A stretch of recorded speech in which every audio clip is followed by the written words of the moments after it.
이 새벽에 하나님께서 저와 여러분에게 주시는 말씀 사도행전 16장 16절에서 19절까지의 말씀입니다. 제가 받들어 봉독하겠습니다. 이것은 하나님의 말씀입니다. 우리가 기도하는 곳에 가다가 점치는 귀신 들린 여종 하나를 만나니 점으로 그 주인들에게 큰 이익을 주는 자라. 그가 바울과 우리를 따라와 소리질러 이르되 이 사람들은 지극히 높은 하나님의 종으로서 구원의 길을 너희에게 전하는 자라 하며 이같이 여러 날을 하는지라. 바울이 심히 괴로워하여 돌이켜 그 귀신에게 이르되 예수 그리스도의 이름으로 내가 내게 명하노니 그에게서 나오라 하니 귀신이 즉시 나오니라.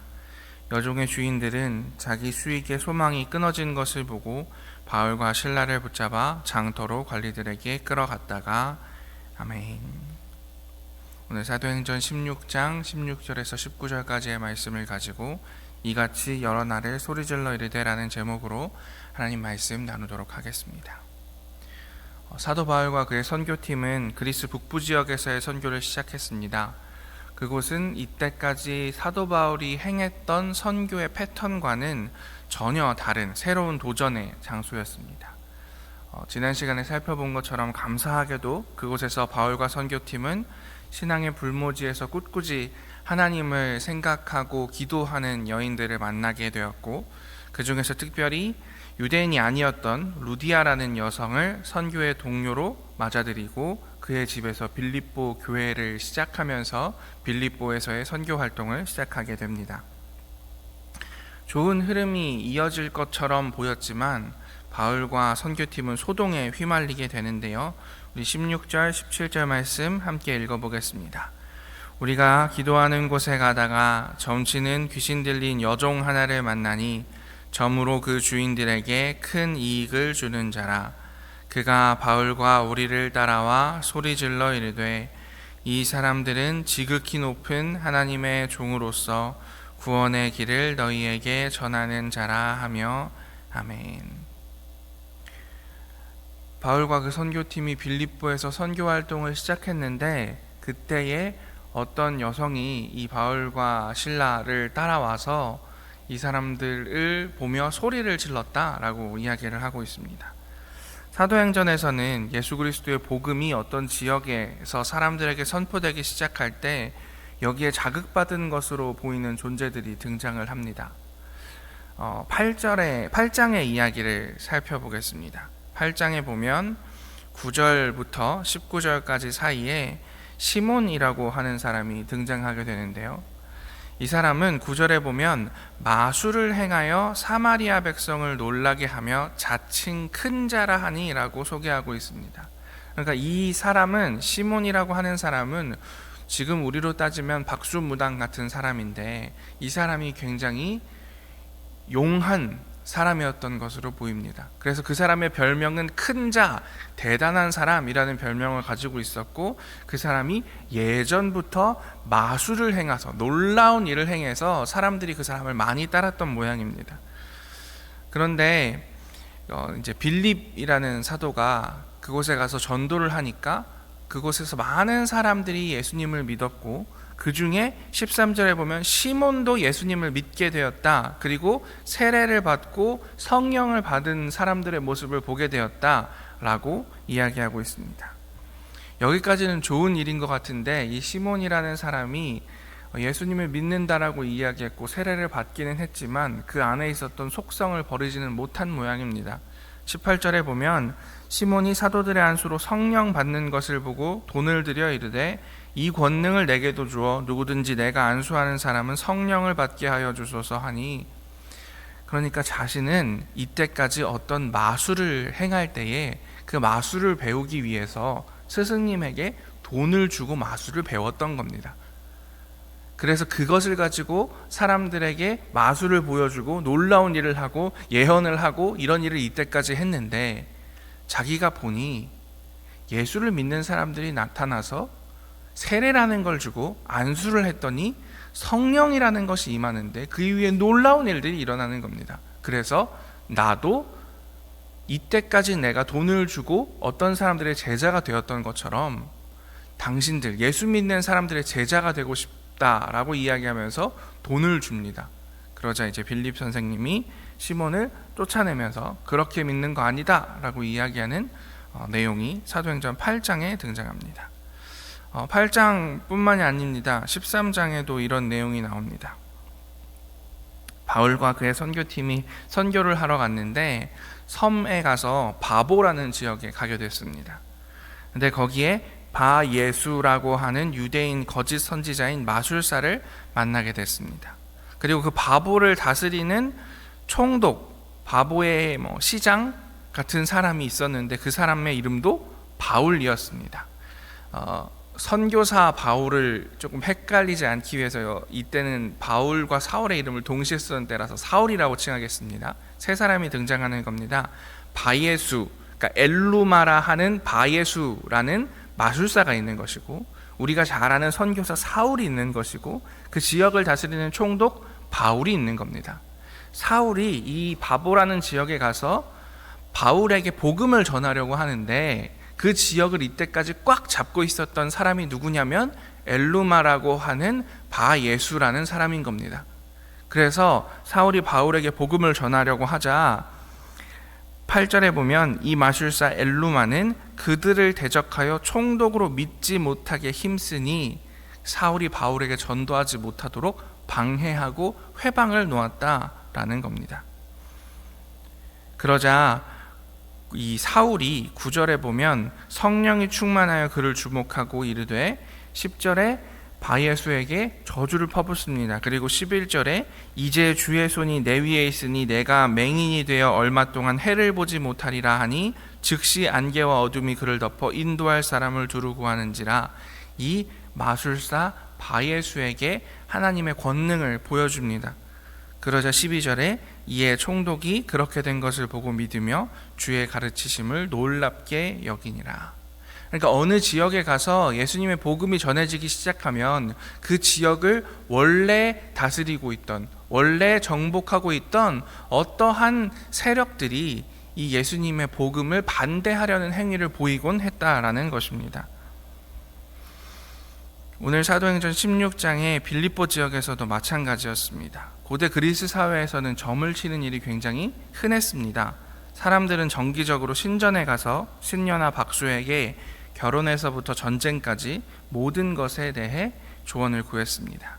그리고 현대에서도 이런 일에 그렇듯 그 점을 쳐주고 점 쳐준 점괘를 받는 일에는 돈이 주고받아졌습니다. 빌립보에도 이렇게 점을 치는데 능통하기로 유명한 여인이 있었고 이 여인의 능력을 이용해서 돈을 버는 그녀의 주인들이 있었습니다. 16절에서는 그 주인들에게 이 여인이 큰 이익을 주었다라고 말하고 있습니다. 이 여인의 입장에서 갑자기 나타난 바울과 그의 선교팀이 어떤 의미를 주었는지 확실히 알 수는 없지만 이 불행한 젊은 여인은 바울과 실라를 따라다니며 소리를 질렀습니다. 그녀는 그들을 향해 지극히 높은 하나님의 종들이다. 그들은 구원의 길을 너희에게 전하고 있다. 라고 외쳤습니다. 그 말이 사실이기는 했지만 이 여인의 외침을 듣는 빌립보 사람들이 이해하는 의미는 아마 우리가 받아들이는 것과는 달랐을 것입니다. 성경에 나오는 하나님이라는 단어는 우리는 우리의 유일하신 신이신 여호와 하나님으로 읽지만 대부분의 원어적 의미는 단순히 신이라는 의미인 경우가 많습니다. 그러니 빌립보에 사는 사람들이 이 사람들은 지극히 높은 하나님의 종이다 라는 선언을 들었을 때 지금 우리처럼 이들은 여호와 하나님의 종이다 라고 듣는 것이 아니라 이 사람들은 대단히 위대한 신들의 사제들이다 라고 들었을 거라는 겁니다. 그들은 바울과 실라를 보면서 제우스를 떠올리거나 아니면 빌립보 도시가 섬기는 가장 높은 신으로 여겨지는 어떤 신을 떠올리게 됩니다.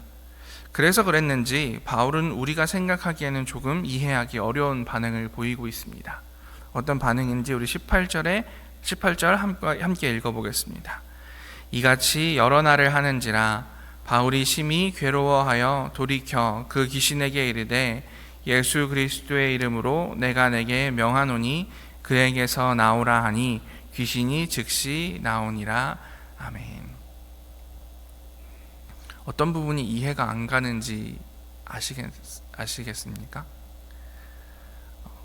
하루 이틀이 아니라 여러 날을 계속해서 이런 일을 반복하니까 18절에는 바울이 귀찮게 여기고 돌아서서 그 귀신을 쫓아내버렸다라고 말하고 있습니다. 우리가 생각하기로는 바울이 혹은 예수님께서 어떤 불쌍한 사람, 귀신 들린 사람을 만난다면 즉시 그 사람을 불쌍히 여기고 고쳐주어야 할 것처럼 생각합니다.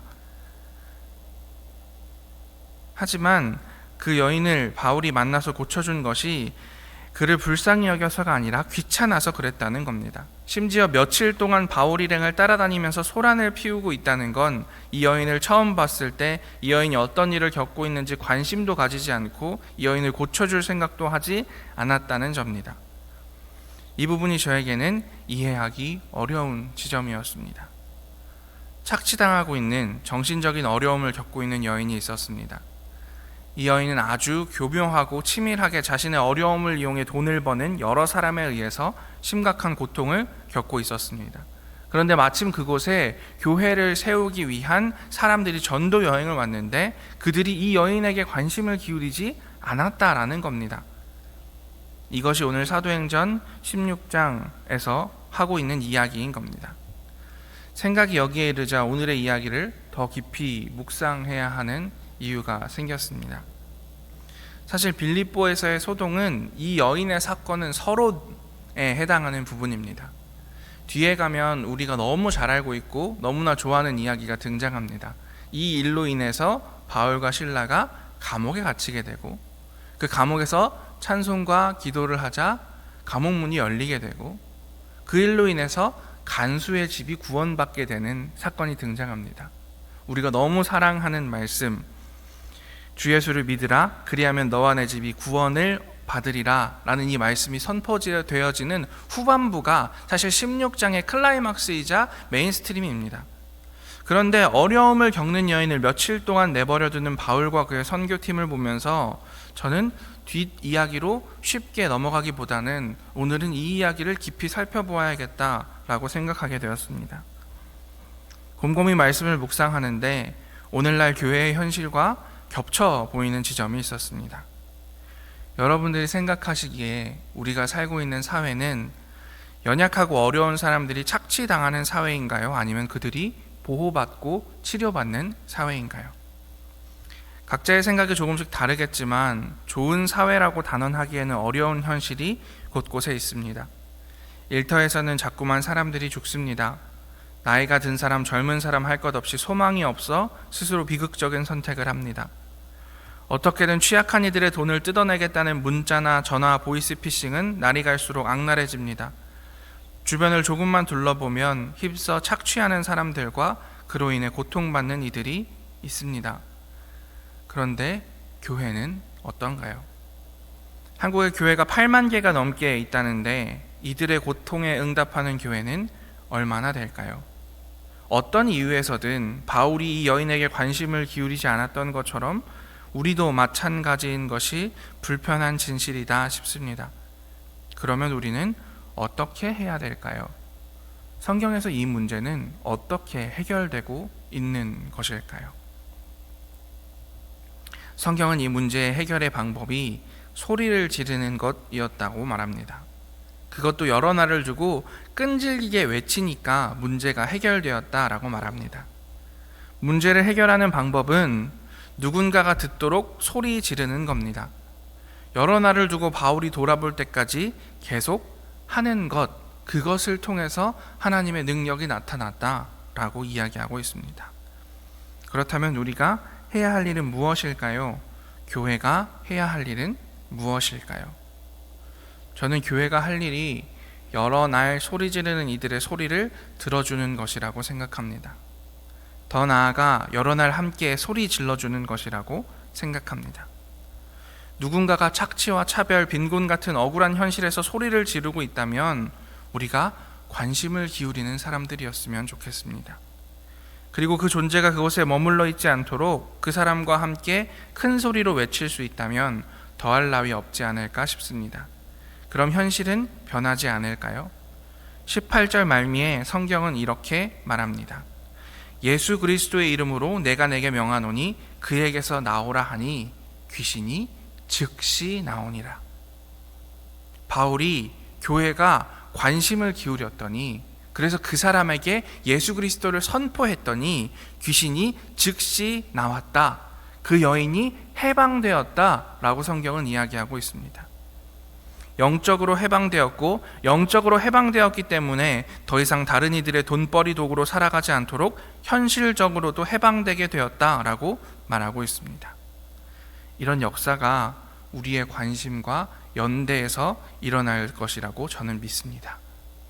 왜 오늘날 교회에 능력이 없을까요? 하나님의 능력이 떨어졌기 때문입니까? 이 시절보다 성령님의 능력이 떨어졌기 때문일까요? 저는 그렇지 않다라고 생각합니다. 어쩌면 우리들끼리 교회 안에 머물러서 기도하고 예배하는 것에서 우리의 신앙생활이 그친다면, 그렇다면 능력은 일어나지 않겠지요. 왜냐하면 능력이라는 것은 예수께서 그러셨듯이 모든 악하고 약한 것을 고치는 데에서 일어나기 때문입니다. 우리가 우리끼리 모여서 악하고 약한 것은 외면하며 좋은 것만을 위해서 서로 모여 살아간다면 그 교회는 능력이 없을 겁니다. 그곳에는 사도행전이 일어나지 않을 겁니다. 우리가 어디 약하고 악한 것이 일어나는 곳에서 지르는 소리를 듣는다면, 그곳에 관심을 기울인다면, 저곳에 약한 것이 있다, 저곳에 악한 것이 있다 함께 소리 질러준다면, 그곳에 선포되어지는 예수 그리스도의 이름으로 인해서 그곳에서는 치료가 일어날 것입니다. 그곳에서는 해방이 일어날 것입니다. 거기에 능력이 나타나게 되고, 그곳에서 오늘날의 사도행전이 새롭게 쓰여지는 놀라운 역사가 있을 줄로 믿습니다. 우리 아름다운 교회가 사회도 교회도 관심 기울이지 않는 이들의 친구가 되는 공동체가 되기를, 그래서 여러 날 함께 소리 질러 주기를, 그래서 그들에게 마침내 해방이 찾아오도록 만드는 공동체가 되기를 기도하겠습니다. 함께 기도합시다. 하나님, 오늘 빌립보 지역에서 바울과 그의 선교팀이 만난 이야기를 통하여서 우리가 어떤 교회가 되는지 함께 살펴보았습니다. 우리가 약한 곳, 악한 곳에서 소리 지르는 이들의 소리를 들을 수 있도록 인도하여 주십시오. 그리고 그들과 함께 소리 지르며 그들에게 예수 그리스도를 일러줄 수 있는 사람들 다 될 수 있도록 인도하여 주시옵소서. 그래서 사도행전에서 일어났던 그 선교의 역사가 오늘날 우리를 통하여 일어날 수 있도록 역사하시고 함께하여 주시옵소서. 이 모든 말씀 예수님 이름으로 기도합니다. 아멘.